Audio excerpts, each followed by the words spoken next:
Uh, Macam mentor business saya pernah cakap, I think this is a very famous quote from him, antaranya, how you do something is how you do everything.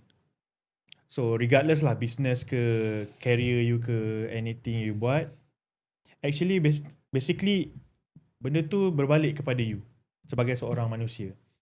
Kalau you buat satu benda tu sangat berkualiti, you buat business jadi kualiti. Kalau you buat satu benda tu dengan full heartedly, people can tell. Kalau you buat benda tu dengan sangat-sangat jujur, sangat-sangat bermaruah, people definitely can tell.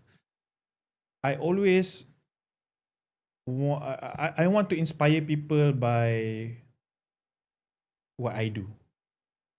Bukan daripada apa yang just cakap-cakap je. Bukan daripada achievement dari segi sale banyak-banyak, tak.